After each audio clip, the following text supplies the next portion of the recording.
नीला दरख्त और छोटा सा राज। एक गांव में अरहम नाम का एक नन्हा सा बच्चा रहता था। अरहम को कुदरत से बहुत मोहब्बत थी। रोज वो बाग में जाता, फूलों को पानी देता, दरख्तों से बातें करता और परिंदों को दाना डालता। एक दिन जब अरहम बाग में खेल रहा था, इसने एक अजीब चीज देखी। एक दरख्त था जो दूसरे दरख्तों से बिल्कुल अलग था। वो नीले रंग का चमचमाता दरख्त था। इस पर चमकते हुए पतई थे और हल्की हल्की खुशबू पूरे बाग में फैल रही थी। अरहम ने हैरान होकर दरख्त से पूछा, क्या तुम जादुई हो?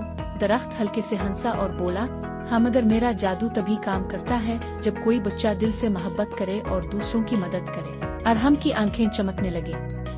मैं क्या कर सकता हूँ? इसने बेचैनी से पूछा। दरख्त ने नरमी से कहा, अगर तुम रोज एक नेकी करो, चाहे छोटी सी ही क्यों ना हो, तो मैं तुम्हें एक खास तोहफा दूंगा। अरहम ने वादा किया। पहले दिन इसने रास्ते में गिरे एक नन्हे बली के बच्चे को उठाया और इसे साफ पानी पिलाया। दूसरे दिन इसने अपने दोस्त की गिनी हुई किताबें उठाकर वापस दी। तीसरे दिन इसने उम्मी का सामान बाजार से लाकर दिया। हर दिन के साथ नीला दरख्त और ज्यादा चमकने लगा।